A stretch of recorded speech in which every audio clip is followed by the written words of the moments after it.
2018년 7월 2일 서해 한가운데 거대한 철골 구조물 하나가 조용히 설치되었습니다. 아무도 주목하지 않았습니다. 언론은 침묵했고 정부는 모른 척했습니다. 그러나 그날 이후 서해는 더 이상 우리의 바다가 아니게 되기 시작했습니다. 2년이 지나서야 우리 해군이 그 구조물을 발견했을 때 이미 중국은 다음 단계를 준비하고 있었습니다. 2024년 두 번째 구조물이 설치되었고 2025년 세 번째가 모습을 드러내려 했습니다. 직경 70, 높이 74m, 반잠수식 거대 철골 구조물. 중국은 이것이 연어 양식장이라고 말합니다. 그러나 서해는 여름철 수온이 25도를 넘는 곳입니다. 냉수성 어종인 연어가 생존할 수 없는 바다에 왜 연어 양식장을 짓는 걸까요?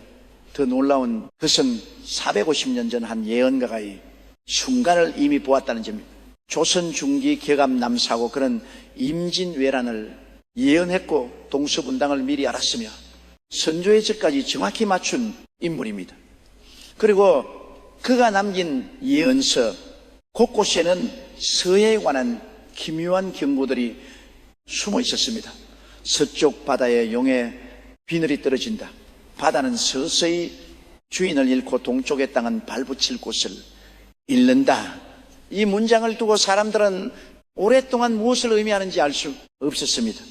그러나 2025년 지금 우리는 이 예언이 무엇을 가르치는지 깨닫기 시작했습니다. 서해가 사라지고 있습니다.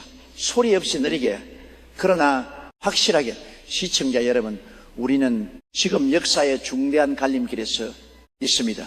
지금부터 우리는 450년 전 예언과 현재 벌어지고 있는 서해의 진실 속으로 들어갑니다. 남사고는 단순한 점쟁이가 아니었습니다. 그는 환상감 천문 교수를 지낸 국가 공인학자였고 율곡 2위조차 그의 예언 능력을 인정했던 인물입니다. 그가 남긴 예언들은 하나하나 현실이 되었습니다. 명정 19년 그는 이렇게 말했습니다. 내년에는 반드시 태산을 봉하게 될 것이다. 없었습니다. 그러나 이듬해 문정 왕후가 세상을 떠나 태의 장사 지내졌습니다. 태산을 봉한다는 것은 해능을 조성한다는 뜻이었던 겁니다. 그는 서울의 지형을 보고도 예언했습니다. 동쪽에 낙타봉우리가 있고 서쪽에 안장 고개가 있으니 이 둘이 서로 다투는 형국이다. 이것이 동서분당을 예고한 것이었습니다. 실제로 선조 때의 동인과 서인으로 나뉘어 조선은 수백 년간 당쟁에 시달렸습니다. 그리고 가장 유명한 예언 임진년의 백마를 탄 자가 남쪽에서 쳐들어올 것이라는 경고, 그 말을 1592년 임진왜란이 일어났고 외장가토 기어마사는 백마를 타고 조선 땅을 유린냈습니다. 그러나 사람들이 주목하지 않았던 예언이 하나 있습니다. 그것은 바로 서해에 관한 것이었습니다. 정감록에 수록된 남사구 비결 중 한 구절, 서해의 철에 서히 솟고 용의 기운이 끊긴다. 동쪽 땅은 반쪽이 되고 백성은 갈 곳을 잃는다. 450년이 지난 지금 서해에는 정말로 철의 섬들이 솟고 있습니다. 중국이 설치한 거대한 철골 구조물들, 그리고 실제로 우리는 서해의 절반을 잃어가고 있습니다.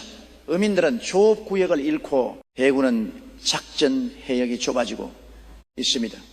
남사고가 본 것은 단순한 미래가 아니었습니다.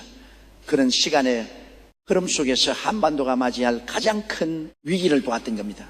그리고 그 위기의 중심에는 서해가 있었습니다. 중국의 서해 전략은 하루아침에 시작된 것이 아닙니다. 이것은 수십 년에 걸쳐 치밀하게 준비된 장기 계획입니다. 2010년 그 해가 모든 흑세 시작이었습니다. 천안함 피격 사건으로 한반도가 혼란에 빠졌을 때 미국은 항공모함을 서해에 진입시켜 한국과 연합훈련을 하려 했습니다. 그 순간 중국이 강력히 반발했습니다. 서해는 중국의 안보에 직결된 해이다. 외국 군남의 진입을 용납할 수 없다. 이것이 중국이 서해를 자국의 내로 규정한 첫 번째 공식 신호였습니다. 그로부터 8년 후인 2018년 첫 번째 구조물 설란 2호가 서해 한가운데 설치되었습니다. 위치는 한중 잠정조치수역, 한국과 중국의 배타적 경제 수역이 겹치는 곳으로 양국이 공동 관리하기로 합의한 수역입니다. 그곳에 어떤 구조물도 설치할 수 없다는 것이 명백한 약속이었습니다. 그러나 중국은 그 약속을 깼습니다. 설란이로는 직경 높이 70mm의 거대한 철골 구조물입니다. 반잠수식으로 설계되어 바다 위에 떠 있는 형태입니다. 중국은 이것이 심해 연어 양식 시설이라고 주장했습니다. 그러나 전문가들은 고개를 가로습니다. 서해의 수온은 여름철에 25도 이상 올라갑니다. 연어는 냉수성 어종으로 15도 이하의 물에서만 생존합니다. 서해에서 연어 양식은 생물학적으로 불가능합니다. 한해양 생물학자는 이렇게 단언했습니다. 그렇다면 이 구조물의 진짜 목적은 무엇일까요? 군사 전문가들은 입을 모읍니다. 레이더 기지, 잠수함, 탐지, 센서, 무인기, 이창, 육장, 전자전 장비 거점 평시에는 민간 시설로 위장하지만 유사시 즉각 군사시설로 전환될 수 있는 이중용도 구조물이라는 겁니다. 2024년 5월 두 번째 구조물 설란 2호가 설치되었습니다. 첫 번째와 똑같은 규모, 똑같은 구조. 그리고 한국 정부가 파악한 바에 따르면 중국은 총 12기 구조물을 설치할 계획입니다. 설란 3호는 이미 완공 단계에 있습니다. 이것은 단순한 구조물 설치가 아닙니다. 중국이 남중국해에서 사용했던 정확히 그 방법입니다. 먼저 작은 구조물을 설치하고 그 주변을 매립하여 인공섬을 만들고 그곳에 군사 기지를 건설하는 3단계 전략.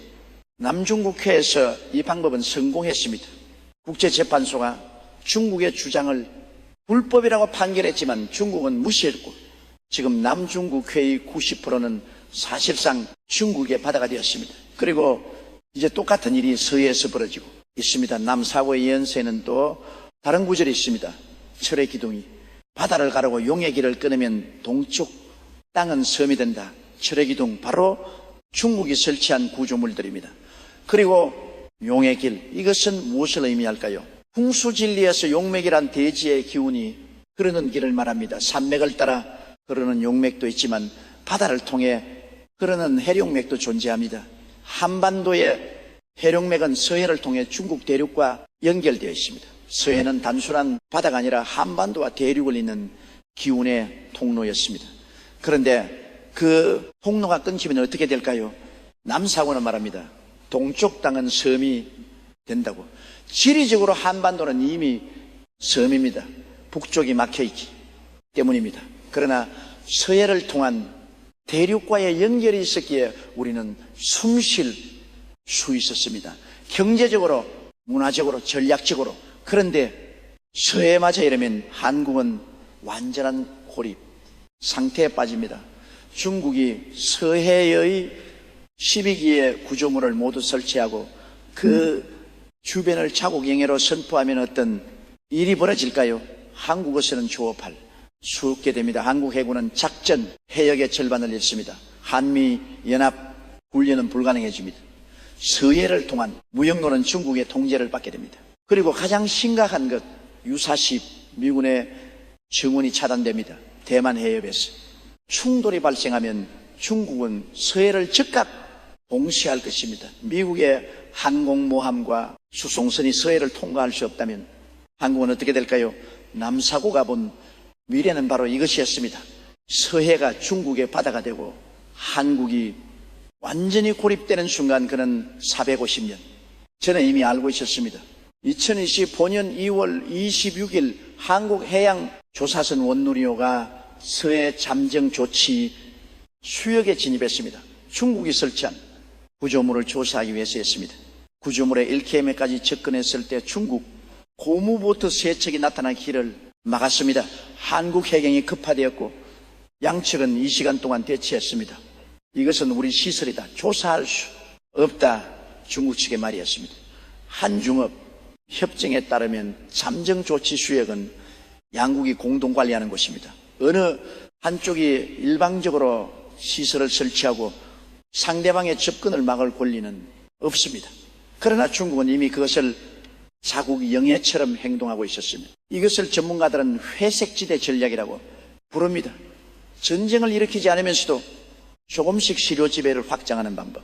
군대가 아닌 민간 삼박과 해경을 앞세워 도발의 수위를 조절합니다. 상대방이 강하게 나오면 한 발 물러서고 상대방이 침묵하면 한 발 더 나아갑니다. 이것이 살라미 전술입니다.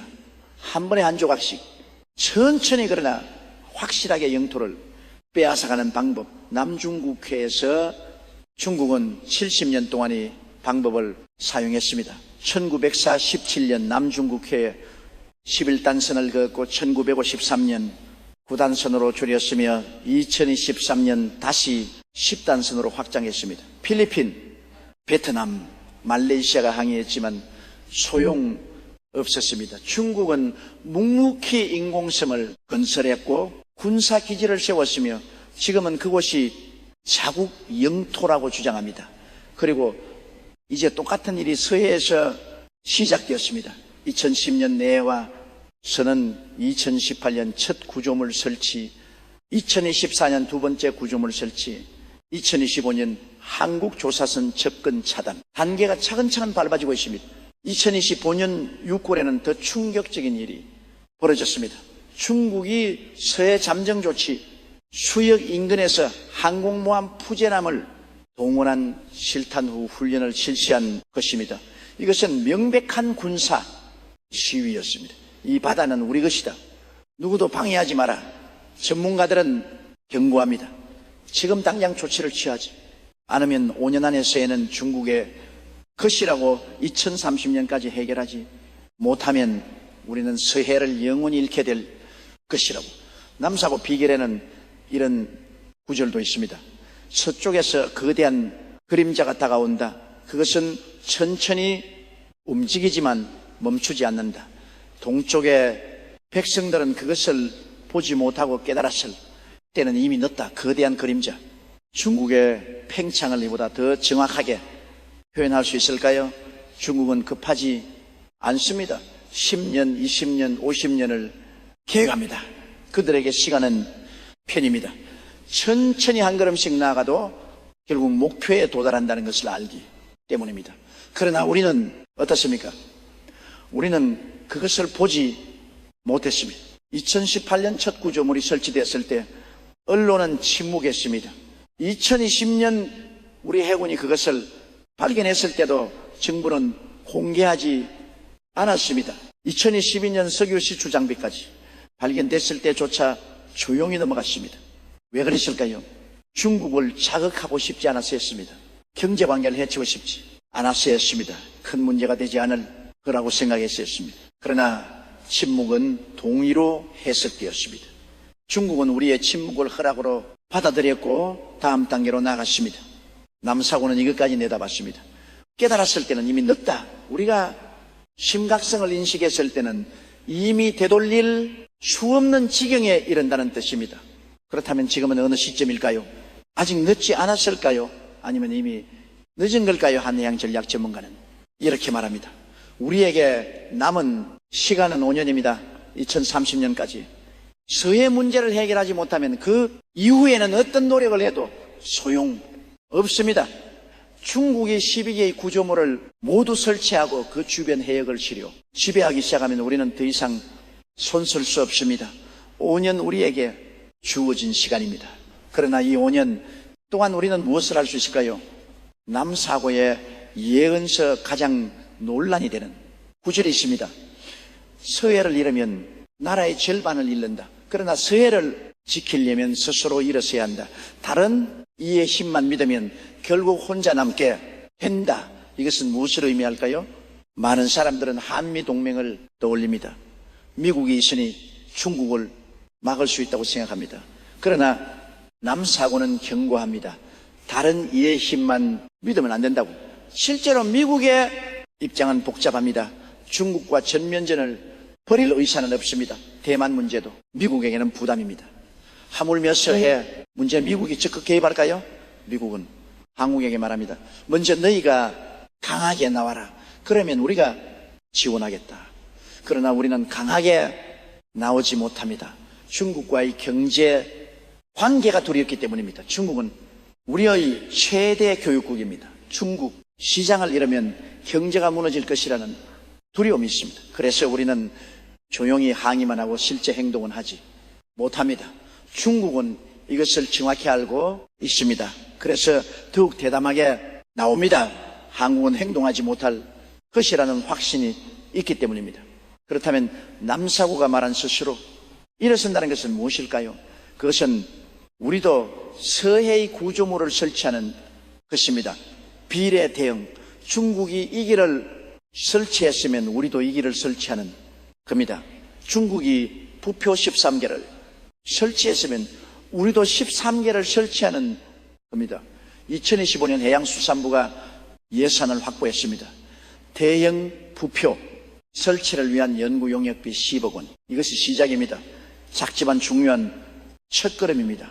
우리도 서해에 우리의 시설을 설치하겠다는 의지를 보이는 것. 이것이 중국에게 보내는 메시지입니다. 더 이상 물러서지 않겠다. 그러나 10억 원으로 무엇을 할 수 있을까요? 중국은 이미 수조 원을 투자했습니다. 우리의 대응은 너무 작고 너무 느립니다.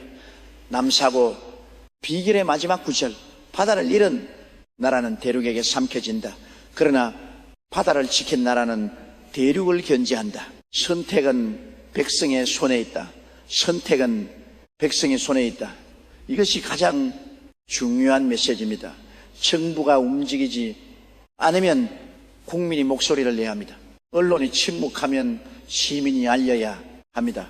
2025년 7월 3일 국회는 결의안을 통과시켰습니다. 259명의 의원 중 252명이 찬성했습니다. 중국의 서해 잠정 조치, 수영 내 양식시설 무단 설치 행위를 규탄하고 한중 업질서 회복을 촉구한다. 이것은 국민의 여론이 만들어낸 결과입니다. 그러나 결의안만으로는 부족합니다. 실제 행동이 필요합니다. 우리도 구조물을 설치해야 합니다. 우리 해군과 해경이 더 자주 그곳에 가야 합니다. 우리 어선들이 당당하게 조업할 수 있어야 합니다. 그리고 무엇보다 우리는 서해의 문제가 얼마나 심각한지 깨달아야 합니다. 이것은 단순히 구조물 몇 개의 문제가 아닙니다. 우리 영토의 일부를 잃느냐 마느냐의 문제입니다. 우리 후손들에게 온전한 나라를 물려줄 수 있느냐의 문제입니다. 남사고는 450년 전에 이미 경고했습니다. 그러나 우리는 듣지 않았습니다. 예언을 미신으로 치부했고 옛사람의 말을 헛소리로 여겼습니다. 그런데 지금 그 예언이 현실이 되고 있습니다. 서해에는 또 다른 예언이 전해집니다. 바로 성지에 관한 것입니다. 남사고는 나라가 위기에 빠졌을 때 백성들이 살아남을 수 있는 열 곳곳의 땅을 지목했습니다.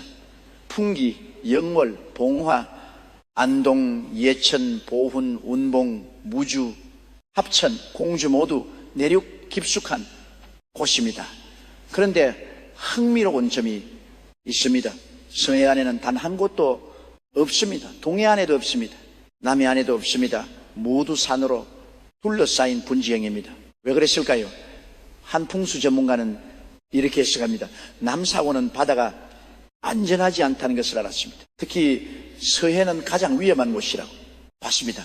그래서 모두 내륙으로 잡았던 겁니다. 바다가 안전하지 않다.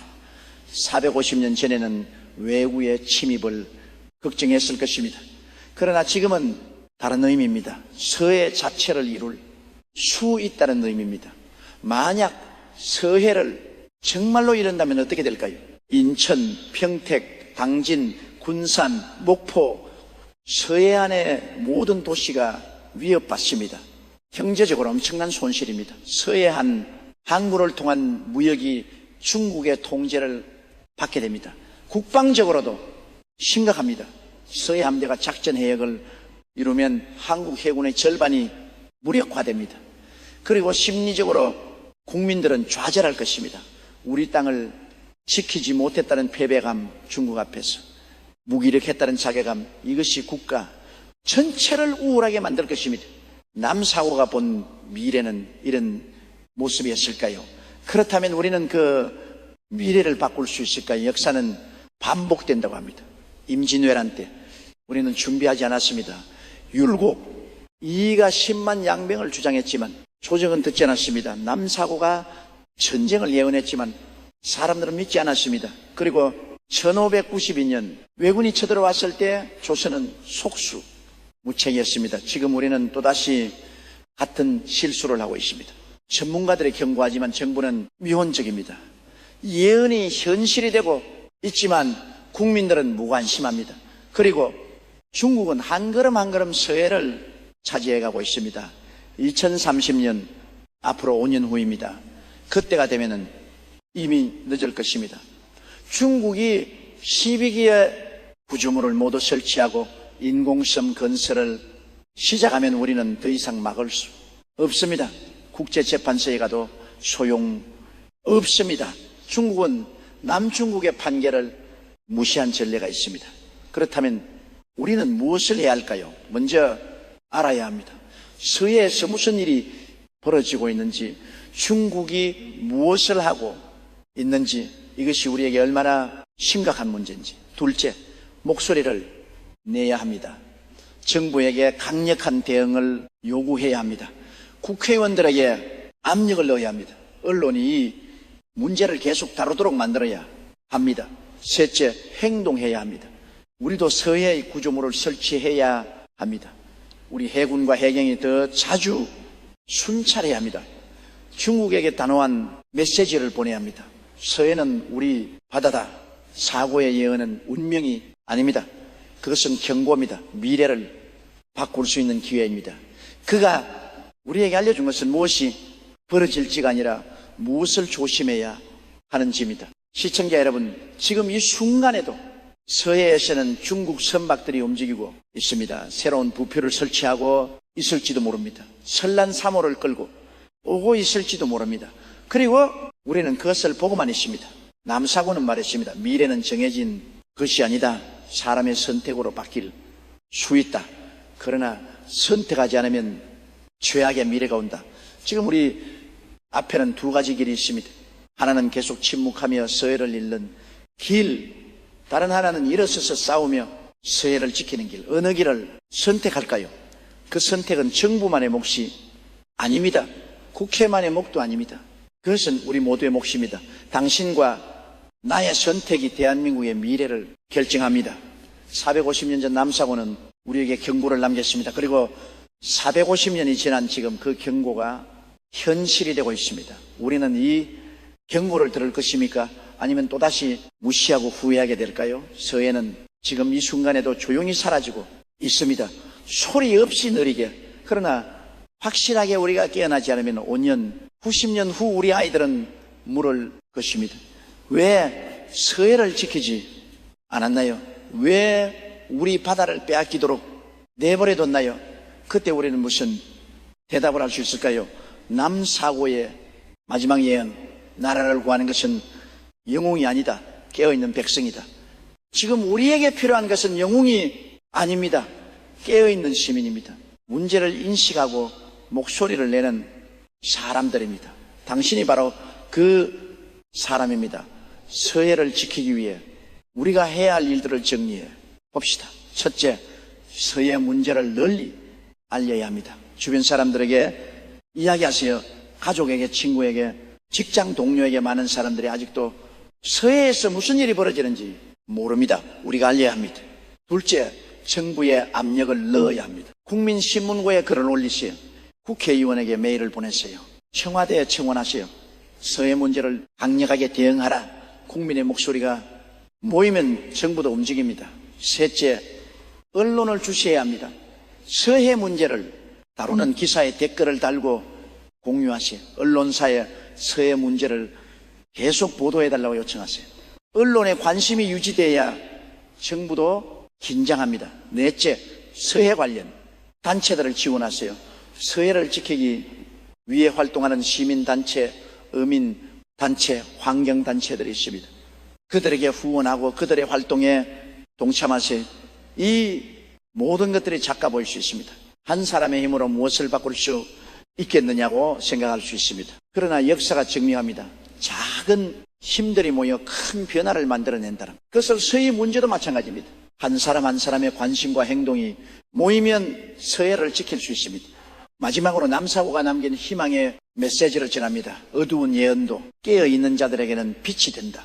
경고를 듣고 준비하는 자는 재앙을 피한다. 두려워하지 말고 일어서라. 그대들의 바다는 그대들의 것이다. 남사고의 예언은 절망이 아닙니다. 그것은 기회입니다. 우리에게 미리 알려주는 것, 우리가 준비할 시간을 주는 것, 지금 행동하면 아직 늦지 않았다는 것, 서해는 아직 우리 것입니다. 완전히 빼앗긴 것이 아닙니다.